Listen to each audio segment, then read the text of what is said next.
Moikka! Elikkäs mä kävin Ellun, Alman ja Sennin kanssa Itiksessä ja nyt tulee Astasta ja sitten video ja pitemmittä puhetta aloitetaan. Ja joo, ekaksi me käytiin Stadiumissa, tai no ei ekaksi, mut kuitenkin Stadiumissa käytiin. Ja mä ostin sieltä vesipullon. Joo. Ja tässä on tää ihana homma. Ja tähän mahtuu litra vettä niin treeneissä, kun mulla on ollut ennen semmonen pieni pullo, mihin ei ole mahtunut kuin 0,5 litraa, niin nyt mahtuu enemmän ja tää on ihana. Ja muuten Sennillä on tämmönen samanlainen ja meillä on sitten treeneissä samanlaiset ja mä kirjoitan tonne mun nimen. Ja tää maksoi €50, elikkäs aika halpa kuitenkin, kun silleen ajattelee.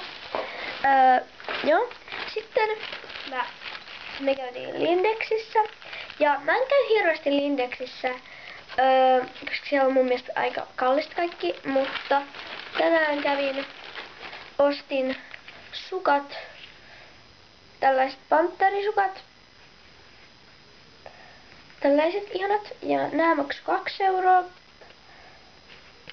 Ja mä tykkään näistä ihan hirveästi, koska mulla on jo tällaiset samanlaiset, mutta niissä on tehdasvirhe. Eikä semmonen keltainen läikkä tossa kohtaa, niin ihan hyvä ostaa uudet. Joo.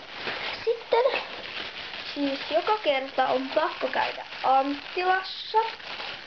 Ja Anttilasta mä ostin tällä kertaa kulmakynän. Elikkäs tässä on nämä harjakset, millä voi niinkun harjata kulmat. Ja täällä itse kulmakynä. Ja täällä sitten piirtän. Ja tää on tätä Rimmel London merkkiä. Se ei nyt näy tossa, mut kuitenkin. Ja mä erityisesti tykkään siitä merkistä, mutta mä halusin testata tällaista ton eka kerran, kun mä ostan kulmakynän. Ja joo. Ja tää oli siis A Brown Pencil, eli tässä kulmakynä. Ja joo, tää maksoi €2. Ja joo, tai siis on tällaista. Ja nyt joku tulee valittaa, että et sä vielä tarvii kulmakynää, mut joo, mä halusin testata. Elikkä se testaus ei sama kuin, että mun oli pakko ostaa. Ja sitten että joku tulee valittaa tämän jälkeen, että no eihän sun tarvii edes testata, kun sä oot noin nuori. Mut mä halusin, joten it's okay. Sitten myös Anttilasta ihana teekuppi, oikeastaan niin ihana. Tässä lukee vaan tea 3 kertaa tälläkin puolella. Ja mä tykkään tästä ihan hirveästi, kun tässä on tämmösiä pisteitä vielä tossa. Tällaisia. Ja tää oli €50 Anttilasta. Ja joo, mä tykkään tästä ihan hirveästi, koska tästä voi mennä silleen teetä juomaan. Ja joo, siinä oli Anttilan ostokset. Ja mitä ihmettä, ollaan jo viimeisessä kassissa. Arvatteko mistä? Kyllä, arvasitte oikein, eli Tigerista, kyllä. Siellä pitää joka kerta käydä. Mä ostin sieltä kynsiviiloja. Tämmöisiä glitterisiä kynsiviiloja. Sininen tai turkoosi, oranssi ja keltainen. Ja mä avaan tän nyt tällä videolla. Mä otan tän sinisen vaikka täältä. Tän ihana.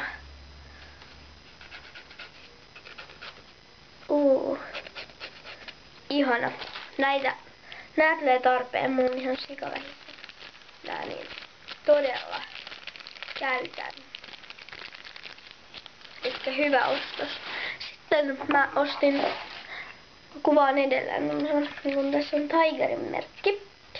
Niin mä ostin tällaisen peilin. Kyllä. Tällaisen, mihin saa vielä tän niin tällä jännästi. Ja joo. Ei siitä sen enempää. Ja sitten se maksoi, no kynsiviilat maksoi €1 ja toi peili maksoi €2. Sitten mensin unohdin jo mä tein tätä videoa varmaan 5 kertaa, nyt on 6 kertaa, niin mä unohdin tän. Mä sain tällaisen ihanan, tässä lukee Friends, tossa korussa. Mä sain tämmösen korun Ellun äitiltä, se oli käynyt ostamassa. Tykkään tästä. Sillä mä tässä mä lakkasin mun kynnät tällaisiksi. Joo. Mutta nyt olisi tää video niinku purkissa. Ja toivottavasti tykkäsitte tästä videosta. Ja mä menen nyt nauttimaan korkista. Ja näitä mä en ostanut. Vaan mun äiti antoi nää. Mut joo. Mukavaa päivänjatkoa, missä asuttekin. Vaikka, no, missä ikinä asuttekaan.